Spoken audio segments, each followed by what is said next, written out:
Jesús. Es el Evangelio de Juan 4:14.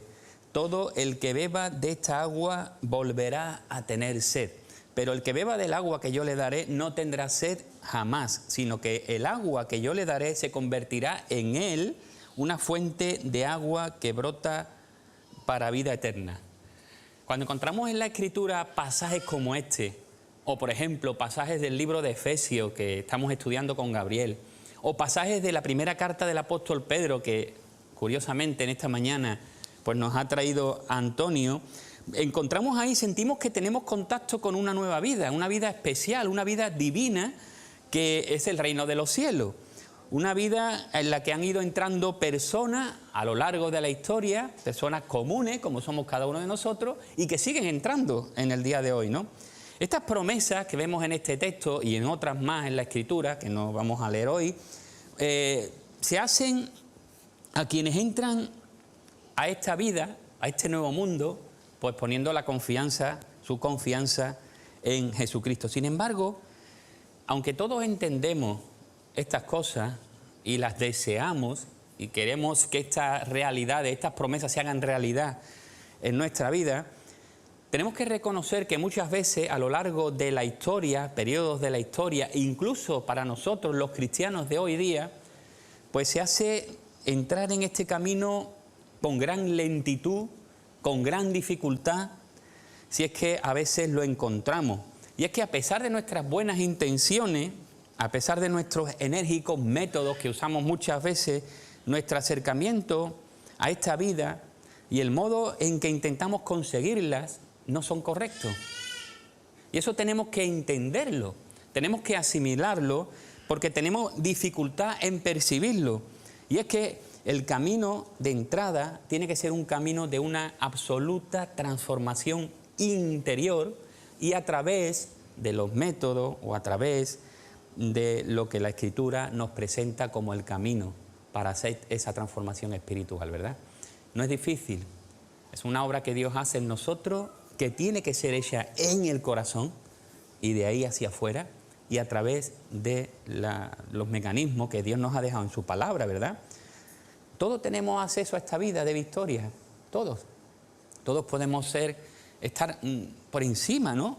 Del pecado y de las circunstancias. No es necesario contar con unas buenas instalaciones como tenemos nosotros, que está muy bien. No es cuestión de talento, no es cuestión de técnicas especiales. Ni siquiera hace falta un presupuesto. Requiere fidelidad al proceso de transformación espiritual a la semejanza de Cristo que nos presenta la palabra de Dios. Y esta es mi intención con esta serie que hoy comenzamos. Qué curioso, se ha cambiado el tipo de letra, da igual, no pasa nada. Empezamos con transformados. ¿Recordáis nuestra declaración de visión? Traer personas de la muerte a la vida y de la vida a la vida abundante. Un viaje hacia la vida abundante. Y me gustaría que en esta serie vayamos tocando algunos aspectos. Vamos a hablar del corazón, de cómo Dios trabaja en nuestro corazón. Vamos a hablar de las disciplinas espirituales. Vamos a hablar de los obstáculos que podemos encontrar en este aspecto. No sé, alguna serie de temas que iremos viendo, según el Señor me vaya poniendo, ¿no? Así que os invito, vamos a ver un vídeo de 2 minutillos que nos va a servir un poco de introducción también a este tema. Así que si Miguel Ángel lo puedes poner, pues te lo agradezco.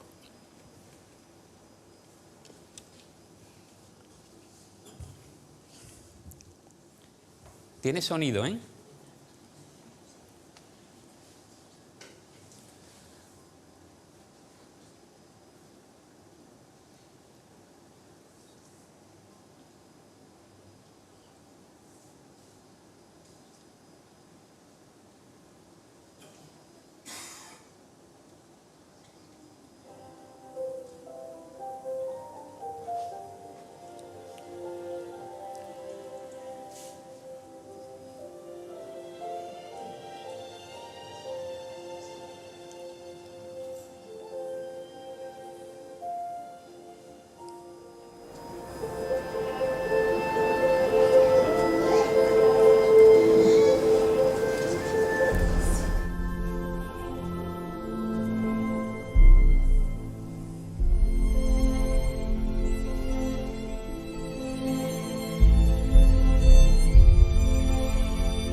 Muy bien, muchas gracias.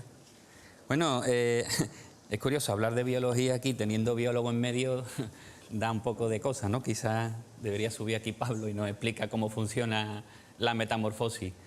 Pero me pareció muy interesante, ¿no? Lo que acabamos de ver es eso, es la transformación, la metamorfosis de cómo un gusanito se convierte en mariposa. No sé si yo los he tenido, no sé si hay muchos de aquí habéis tenido gusanos de esto de seda, que sí, ¿no? La mayoría, ¿verdad? Teníamos unas cajitas de zapatos y los poníamos ahí y le traíamos morera, ¿no? De los árboles, y cogiendo, subiéndonos para traerle a los gusanitos la comida. ¿Recordáis eso? A lo mejor los más nuevos no lo conocen. No es un videojuego, era real. Era una experiencia en 3D. y nada, se hacían su crisálida o capullo, que le llamábamos nosotros, y ya después salía esto, ¿no? Bueno, es eso. Un huevo que saca un gusanito, que el gusano come de la hoja en la que está, posiblemente come, y se hace un gusanito verde. Y sigue comiendo y se hace un gusanito verde más grande. Un gusanito quizás feo al principio, pero se va haciendo, se va desarrollando. Después hace, con la misma seda, ¿no? La habéis visto, hace su pedazo se cubre, ¿no? En esa crisálida. Después de 2 semanas aproximadamente, en una lucha que hay en el interior, el ADN de ese gusanito, siendo el mismo ADN, se transforma en una mariposa. Impresionante, lucha por salir, esfuerza, hay ese mismo esfuerzo que tiene, ese mismo empuje que está haciendo que se fortalezcan, ¿no? sus alas. Y cuando está fuera y mueve las alas fuertemente para que la sangre corra hasta estas alas, y aproximadamente, literalmente, las deja ahí quietas durante 2 horas y puede entonces empezar a volar. Bueno, eso es rápidamente lo que la biología llama, o en ciencia se llama, la metamorfosis. Y es un ejemplo, me parece, muy interesante de lo que Dios quiere hacer con nosotros. Nosotros hemos nacido a la vida, siempre a la vida nueva, a la vida eterna. Hemos salido de ese huevo, el nuevo nacimiento, la justificación, por gracia, por medio de la fe. Venimos a una nueva familia. A veces comemos y nos hacemos gusanos. Y bueno, seguimos comiendo y a veces nos hacemos gusanos verdes muy grandes. Pero bueno, es mejor que un huevo, pero no es el plan de Dios, no es hacerse una mariposa. Y ese es el proceso, ¿no?, que Dios quiere hacer con nosotros, convertirnos, usando esta analogía, en mariposas impresionantes, en mariposas que desplieguen sus alas con ese color que cada uno especialmente puede tener, ¿verdad? La sesión de hoy se llama Entendiendo el plan de Dios. Entendiendo el plan de Dios. De manera breve, básica, vamos a ver un poco las bases de la transformación espiritual, ese cambio, esa metamorfosis que Dios quiere hacer con nosotros. Y hay un pasaje que hay más, pero hay uno que me encanta y me gusta, ¿no? Y además lo expresa claramente. Mirad, en Romanos capítulo 8, versículo 29. Ahí lo tenemos, ¿no? Primer punto es que Dios tiene el propósito de formar en nosotros el carácter de Dios. Y después vamos a ver que Dios actúa a través de un proceso. Así que propósito, proceso, son las dos cosas que vamos a ver en esta mañana. Porque a los que de antemano conoció, también los predestinó a ser hechos conforme a la imagen de su Hijo, para que Él sea el primogénito entre muchos hermanos. Esto es muy, muy bonito, ¿no? Me encanta, porque lo que estamos viendo aquí es que Dios no se conforma con dejarnos como gusanitos. Dios nos ha salvado, pero Dios quiere seguir haciendo una obra perfecta, que fijaos a dónde llega, ¿no? A ser semejantes a la imagen de su Hijo. Son palabras mayores. O sea, el carácter de Cristo, Dios quiere que nosotros lleguemos a ser semejantes. Y si podemos pensar en Cristo y en las virtudes de Jesús, ¿no? Es una obra que solo es posible con la intervención del Espíritu Santo, efectivamente. Vamos a ver muchas cosas de este asunto, ¿no? Es una obra que solamente puede hacer Dios, pero no nos excluye. Es muy bueno esto. No nos excluye. sino que hay un equilibrio perfecto entre dependencia y disciplina. La gracia de Dios transformándonos, pero con nosotros como colaboradores. La gracia, leía, la gracia va en contra de ganar, pero no en contra del esfuerzo. Y es muy interesante porque además hay muchos pasajes en la Escritura. Hay uno muy claro en Filipenses que dice que Dios produce tanto el querer como el hacer por su buena voluntad, pero está a la misma vez diciendo: ocupaos en vuestra salvación con temor y temblor. Creced en la gracia y en el conocimiento de Dios. O sea que Dios trabaja, Dios da los recursos, Dios hará posible estas cosas que son espirituales, las hará en nuestro corazón, pero tenemos que darle paso, tenemos que dejar que Él actúe, tenemos que hacer ciertas cosas, ¿no?, para que esto funcione. En este contexto de Romanos 8, es un capítulo que está hablando, es un contexto de sufrimiento, de debilidad, de incertidumbre. Y el apóstol Pablo nos dice un poquito antes que todas las cosas, ese pasaje lo conocemos, vamos, genial, ¿no? Lo podríamos decir de memoria, porque es un pasaje de bastante consuelo para cada uno de nosotros, los hijos de Dios. Dice ahí que sabemos que para los que aman a Dios todas las cosas cooperan para bien. A veces pensamos en todas las cosas y siempre nos vamos a lo material. Bueno, tiene un aspecto distinto, ¿no? Esto es, para los que son llamados conforme a su propósito. Y ahora va a explicar Pablo ahí cuál es ese impresionante propósito que tiene. Y lo va a seguir diciendo: hacernos, predestinarnos, fijar, determinar que aquellos que han creído sean hechos a la imagen de Dios, a la imagen de su Hijo. Dios ha predestinado a estos creyentes que no solo son hijos salvos, sino que sean también hechos a la imagen de Cristo. Como criaturas hemos sido creados a la imagen de Dios, pero como salvados podemos tener la posibilidad de ser hechos a su imagen. Tenemos un destino impresionante, ¿no? Y el objetivo es que el Señor sea el primogénito, el primero en ser glorificado, el primero en rango entre muchos hermanos. Esto es una pasada, porque Dios podía haber determinado que tuviésemos otro tipo de bendición, podía haber querido otras muchas cosas, pero quiere que seamos hechos a la imagen de Dios.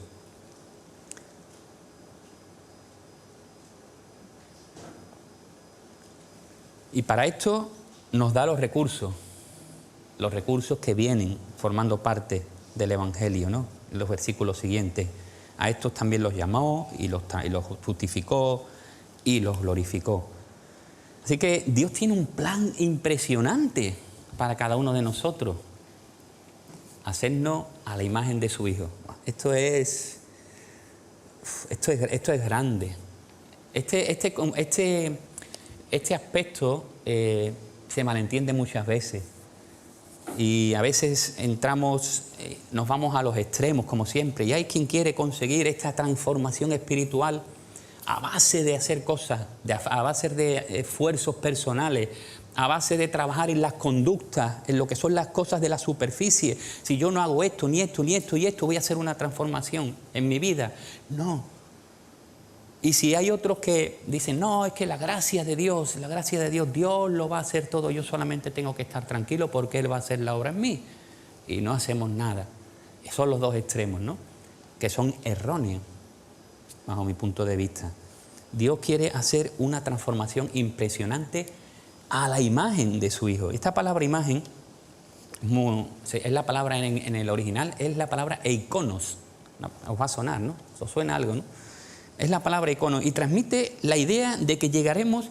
Tiene como dos aspectos, ¿no? Tiene un aspecto futuro, un aspecto en el que Dios va a trabajar y va a completar la obra al final, pero tiene también un aspecto de ahora, presente, en el que Dios está trabajando.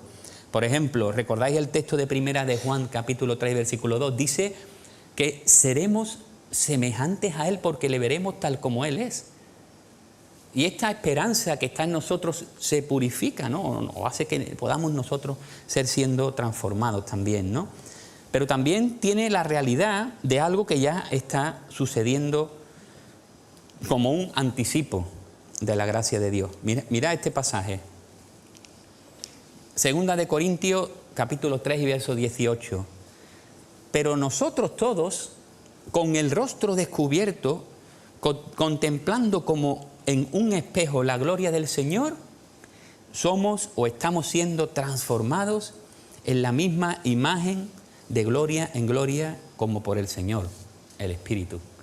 Impresionante, ¿no? Somos transformados. Esta palabra, estamos siendo transformados, es la palabra metamorfosis que estábamos mencionando al principio, ¿no? Con la oruga y la mariposa. Y hay aquí algunas cosas interesantes que podemos ver en este pasaje. En primer lugar, sí, es que es para todo hijo de Dios. Dice, nosotros todos, ahí está, nosotros todos tenemos la oportunidad, la posibilidad, digamos, la obligación, la responsabilidad. También ahí vemos que tenemos que poner de nuestra parte, contemplando, mirando, pero a la misma vez vemos que alguien más hace esta obra. Porque no dice que nosotros nos transformamos, ¿veis? Nosotros miramos, pero estamos siendo, a la misma vez que vamos mirando, que vamos contemplando, que nos vamos viendo como en un espejo, vamos siendo transformados. El tema es que es un proceso progresivo, estamos siendo transformados. La transformación espiritual no es algo que aparece de la noche a la mañana, no es algo que tiene que ver con un evento, no tiene algo que tú escuches una palabra hoy de una predicación impresionante, de un nota que se mueve mucho, que es un experto fantástico y te dice, uy, me ha llegado al corazón, voy a cambio, es una transformación espiritual. O estoy en un campamento. Esos son herramientas que Dios usa. Pero la transformación espiritual es un proceso continuo y constante de cada uno de nosotros. Los agentes de cambio son dos.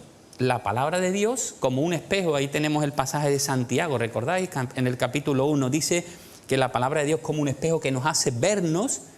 Y dice, algunos se miran en el espejo y se quedan tal cual y se van, ¿no?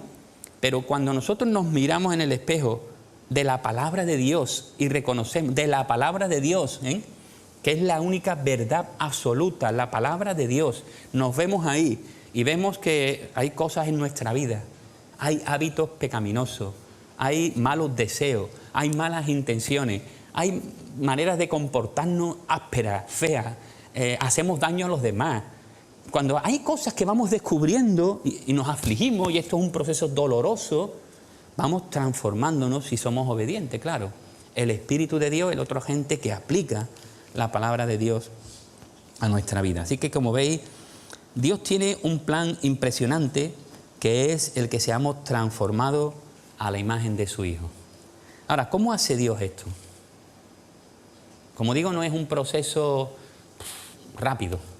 Es un proceso con lo cual indica un tiempo, indica tiempo. Segunda de Corintios 12, capítulo 1 al 10, si recordáis este pasaje, Pablo relata que él había tenido una experiencia impresionante. Dice que había subido al tercer cielo. Yo no sé cuál es el tercer cielo, pero es una experiencia espiritual que él tuvo. Algunos piensan que es el paraíso mismo. Dice que allí vio cosas que ni siquiera se pueden expresar con palabras. No sé lo que vería, ¿no? Bueno, Juan vio cosas en el libro de Apocalipsis, intenta de expresarla con palabras y nos parecen algunas veces, qué cosas más complicadas, ¿no?, de entender, ¿no? Tanto simbolismo, tantas cosas, ¿no?, para poder expresar aquello que Dios muestra, ¿no? Claro, como tuvo una experiencia tan impresionante, dice que Dios le dio un aguijón en la carne, un enemigo, un mensajero de Satanás para que lo abofetee. Dice el verso 7, ¿no? Y para que la grandeza de las revelaciones no me exaltase desmedidamente, me fue dado un aguijón en mi carne, un mensajero de Satanás que me abofetee para que no me enaltezca sobremanera. Respecto a lo cual 3 veces he rogado al Señor que lo quite de mí. Y me ha dicho, bástate mi gracia, porque mi poder se perfecciona en la debilidad. Por tanto, de buena gana me gloriaré más bien en mis debilidades, para que repose sobre mí el poder de Cristo. Por lo cual, por amor a Cristo, me gozo en las debilidades, en afrentas, en necesidades, en persecuciones, en angustias, porque cuando soy débil, entonces soy fuerte. Vamos a ver cómo el poder de Dios operó en Pablo para transformar su carácter. ¿Cómo es que Dios hace las cosas para hacer la transformación espiritual en cada uno de nosotros? En primer lugar, dice que lo que quiere producir Dios es una vida de comunión, oración, pequeñito. 3 veces he rogado al Señor para que me quite esto. Y es que la aflicción lleva a la comunión. Los verdaderos cambios, como digo, no se producen en momentos esporádicos. Los verdaderos cambios se producen en la presencia del Señor. Los verdaderos cambios se producen cuando estamos en intimidad con el Señor. Cuando abrimos nuestro corazón sin tapujo, porque además Dios nos conoce, porque además Dios sabe lo que hay en nuestro corazón, realmente. A Él no le podemos engañar, a Él no le podemos venir con buena cara, a Él no le podemos hacer hipocresía, a Él nos tenemos que presentar tal como somos. Y ahí, en esa intimidad, en esa comunión con el Señor, es cuando el Señor empieza a hacer cambios importantes en nuestro corazón.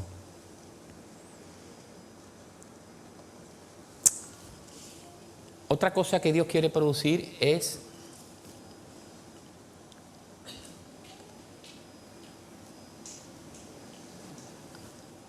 Sí, hay un texto aquí que se me iba a pasar. Mirad cómo empieza la carta de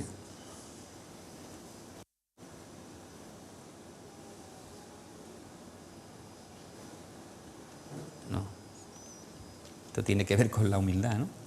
Es que se me ha ido el texto y me ha confundido. Bueno, Dios quiere trabajar en la intimidad, ¿no? Después, otra cosa es la humildad. Ahí están las 3, humildad y dependencia. La humildad, Dios usa la debilidad para producir en nosotros humildad. Es curioso, ¿no? Dios nos tiene que hacer entender que somos débiles para producir en nosotros esa humildad. Pablo reaccionó de manera natural y le pidió a Dios que quitara esa afrenta, ese enemigo, ese aguijón que tenía en su carne. Es lógico, ¿no? Pero la respuesta que Dios le da, yo creo que no fue la esperada por él. Dice, bástate mi gracia, porque mi poder se perfecciona en la debilidad. ¿Podía Dios haber sanado a Pablo? Sí. Creemos que Dios puede sanar. Dios podía haber sanado a Pablo. ¿Por qué no lo hizo? Porque dada la grandeza de las revelaciones, ¿no? El versículo 7 que hemos leído con anterioridad, para que no me exaltase, Dios puso un aguijón, una espina en mi carne. Y es que Dios quería mantener humilde a Pablo. Parece que Dios estuviese diciendo, Pablo, mira, me has pedido por esto, pero escucha, confórmate con la gracia de haberte salvado. No, parece que es la idea que da el pasaje, ¿no? Es como si Dios le dijera, oye, ya tienes bastante, confórmate, tranquilo. Ahora, esta palabra, bástate, es interesante. Esta palabra es interesante porque implica, es un verbo que tiene un modo. En el griego hay voces también, voz media, voz pasiva, voz activa. Este verbo es voz activa, es decir, la acción no es algo que recae sobre uno, sino que es una acción que está trabajando, ¿no? Por decirlo de alguna manera, está funcionando. Y la idea, la Biblia de las Américas lo traduce mucho mejor, porque dice, Pablo, le he rogado 3 veces que el Señor, y la respuesta del Señor, te basta mi gracia. No es bástate mi gracia, sino te basta mi gracia. Y la idea es como mi poder sobrenatural te será suficiente o te va a bastar. La idea es que lo que le está diciendo Dios a Pablo es, mira Pablo, mi poder se perfecciona en la debilidad y ese poder es suficiente para que tú puedas sobrellevar esta situación. Es bastante grande, por decirlo de alguna manera, para ti. La idea es que Dios le está diciendo, cuando estás en medio de la circunstancia, en medio de la debilidad, tienes mi poder, tienes suficiente poder de mi parte. Esa sería la idea. No es decirle, confórmate con mi gracia, sino que tienes una gracia suficiente, importante, para poder atender a estas necesidades. El orgullo o la autosuficiencia muchas veces es el impedimento más grande para poder experimentar el poder de Dios en nuestras vidas. Mirad cómo empieza Pablo la segunda carta de Corintios. Ahora sí está el texto. Porque, hermanos, no queremos que ignoréis acerca de nuestra tribulación que nos sobrevino en Asia, pues fuimos abrumados sobremanera más allá de nuestras fuerzas, de tal modo que aún perdimos la esperanza de conservar la vida, pero tuvimos en nosotros mismos sentencia de muerte para que no confiásemos en nosotros mismos, sino en Dios que resucita a los muertos, el cual nos libró y nos libra, y en quien esperamos que aún nos librará de tan grande muerte. A veces pensamos, cuando tenemos situaciones, tenemos dificultades en nuestra vida, cuando tenemos esos tiempos difíciles, que Dios no nos va a librar o no nos va a dar más de lo que podamos resistir. Y siempre viene a nuestra mente el pasaje de 1 Corintios capítulo 10, versículo 13, que dice, no os ha venido ninguna tentación que no sea común a los hombres, y fiel es Dios, que no permitirá que vosotros seáis tentados más allá de lo que podéis soportar, sino que con la tentación proveerá también la vía de escape a fin de que podáis resistirla. Así que cuando vemos que hay una situación de dificultad, una prueba, una situación difícil en nuestra vida, a lo mejor se nos viene a la mente este pasaje erróneamente, porque este pasaje está hablando de tentaciones y el que estamos citando ahora mismo de Pablo está hablando de pruebas. Son dos cosas distintas. De hecho, Pablo niega esta situación o este concepto porque dice el pasaje que hemos leído que fuimos abrumados sobremanera más allá de nuestra fuerza. Dios quiere trabajar en nosotros para que aprendamos a no poner la fe en nuestras propias fuerzas para resolver los problemas. Esto es lo que siempre hacemos por tendencia. Intentamos solucionar todas las cosas. Y está bien. No hay que ser una estatua, hay que trabajar. El problema cuando hacemos las cosas son las actitudes. El problema es quitarle a Dios el lugar que le corresponde y ponernos nosotros en el lugar de Dios que no nos corresponde. Ese es el orgullo. A veces el orgullo es muy sutil. A veces el orgullo se manifiesta de maneras muy difíciles de detectar. Leía de un caso de una persona que, le gustaba mucho el fútbol. Yo sé que aquí a muchos no les gusta el fútbol, pero hay una gran parte que le gusta el fútbol, y por supuesto es del Sevilla Fútbol Club. Entonces, este hombre le gusta mucho el fútbol. Y tenía pensado no ir al culto, porque se iba a quedar viendo un partido importante de su equipo. Pero llega el pastor de la iglesia y le dice, mira hermano, mañana en la reunión te espero. Mañana en la reunión te espero, además me gustaría que tú pudieras presidirla y tal y cual. Cuento contigo, ¿no? Sí, vale, cuenta conmigo. Hay un cambio interesante. Cuando llega el tiempo del culto, este hombre va al culto. Va al culto. Deja de ver el partido y nosotros diríamos, qué guay. El Señor está trabajando. Pero es muy sutil el orgullo, porque este hombre no va al culto porque ame a Dios. Va al culto porque quiere satisfacer al pastor, porque no quiere que alguien hable mal de él, porque ¿qué dirán si yo me quedo en mi casa viendo el partido de fútbol y no voy al culto? ¿Veis? La situación ha cambiado. Y ahora es hasta, puede ser hasta espiritual, pero el corazón sigue siendo el mismo. El corazón no está entregado a Dios, está cambiando una conducta.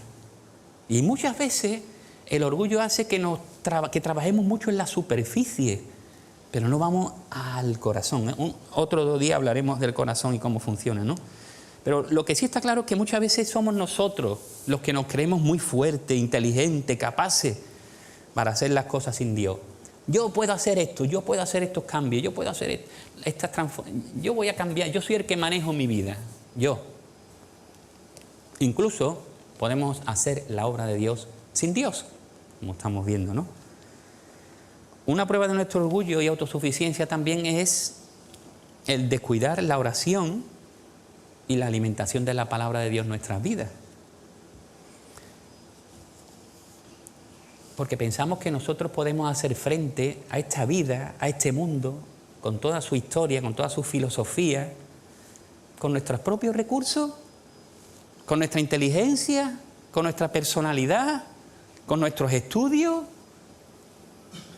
No, necesitamos recursos espirituales para hacer frente a un mundo en el que hay una lucha espiritual tremenda, de la que no somos muchas veces conscientes. ¿Y cómo viene eso? Oración y leer, estudiar, meditar y obedecer la palabra de Dios. Y cuando no lo hacemos, estamos manifestando otra prueba de orgullo, ¿verdad? Por eso Dios permite situaciones, como le permitió a Pablo, a los discípulos, y en nuestra vida tiene que permitir situaciones difíciles para que aprendamos la humildad. Situaciones en las que no nos quede otra salida que humillarnos delante de Él y reconocer que Él es quien tiene todo el poder. Tendremos que entender que no se trata entonces de nuestra inteligencia, de nuestro conocimiento, de nuestra posición económica, de nuestra posición social, de nuestros trucos para resolver nuestros problemas. Y Pablo lo entendía, mirá el versículo 9, a fin de que no confiáramos en nosotros mismos, sino en Dios que resucita a los muertos. ¡Wow! Tremendo, ¿no? No somos nosotros, es Dios. Dios tiene un poder impresionante, resucita a los muertos. El mismo poder de Dios está a nuestra disposición, pero tenemos que dejar que actúe. Tenemos que bajar nosotros del silloncito de nuestro corazón y dejar que el Señor sea el que se siente y el que gobierne nuestra vida. Y nosotros aceptar lo que Él nos dice a través de su palabra, ponerlo en práctica. Y así va transformando nuestra vida. Y así va haciendo que vayamos realmente siendo hechos a la imagen de Jesús, donde el fruto del Espíritu Santo con todos sus componentes se irá manifestando cada vez más. Esa es la única opción que hay. Y estaréis pensando, bueno, es que eso ya lo sé yo. ¿Sí? Pero es que es lo que es. El problema no es saberlo. El problema es obedecerlo. Jesús dice, si obedeciereis y guardareis mis mandamientos, seréis verdaderamente mis discípulos. Gente que cree en Dios de manera emocional, de manera intelectual, hay mucho. Gente que cree en Dios, pues hay mucho. Pero gente que obedece a Dios, verdaderos discípulos, ahí ya podríamos, ya el Señor sabe, ¿no? Y lo tercero es la dependencia, porque Dios usa también la debilidad para crear dependencia de Él. Usa las situaciones para crear un tiempo de comunión fuerte con Él, intimidad. También nos hace humilde a través de esta debilidad. y también la usa para crear dependencia. Nadie quiere ser débil, ¿verdad? Todos queremos ser fuertes, y más en nuestro mundo, donde el débil lo pisotean, donde al que se manifiesta débil está marginado, si no está oprimido, sufre. Pero Dios le dice a Pablo esto que es extrañísimo: mi poder se perfecciona en la debilidad. Es decir, se hace verdaderamente eficaz cuando uno se siente o entiende que es débil delante de Dios. ¿Y por qué escoge Dios la debilidad del ser humano para manifestar su poder? Porque la debilidad no solo pone en evidencia nuestra incapacidad, que además somos incapaces, sino que además abre la puerta para que puedan desplegarse los atributos de Dios. Le estamos abriendo el paso, dice: Señor, tú, no yo, tú. Trabaja, actúa tú, ¿no? En definitiva, que Dios sea glorificado. Porque Pablo no es el héroe de la historia. Uno piensa, bueno, Pablo, qué guay, ¿no? Pablo, ¿cómo era, no? Pablo no era el héroe. Pablo intentaba obedecer, era una persona débil, con muchas situaciones, con problemas de enfermedad, con problemas seguramente psicológicos. A veces sufría con la amenaza, a veces sufría con los problemas que había en las iglesias, con decepciones. Pablo es una persona como nosotros, de carne y hueso. El héroe de esta historia es Jesús, el que tiene que recibir la alabanza y la adoración. Y cuando Pablo se da cuenta de su debilidad, de que su debilidad es una puerta abierta para que entre el poder de Dios, dice: bienvenidas sean las dificultades, bienvenidas sean mis debilidades. Lo dice ahí, versículos 9 y 10, por tanto, de buena gana me gloriaré más bien en mis debilidades. ¿Para qué? Propósito, para que repose sobre mí el poder de Cristo. Para que repose sobre mí el poder de Cristo. Por lo cual, por amor a Cristo, me gozo en las debilidades, en afrentas, en necesidades, en persecuciones, en angustia, porque cuando soy débil, entonces soy fuerte. Ahora Pablo puede entender que cada situación de adversidad en su vida, y aquí manifiesta algunas, debilidades, afrentas, necesidades, persecuciones, angustias, eran oportunidades para ver a Dios obrar el milagro del poder de Cristo reposando sobre él. ¿Quién no quiere esto? ¿Quién no quiere que Dios trabaje en sus vidas de esta manera sobrenatural?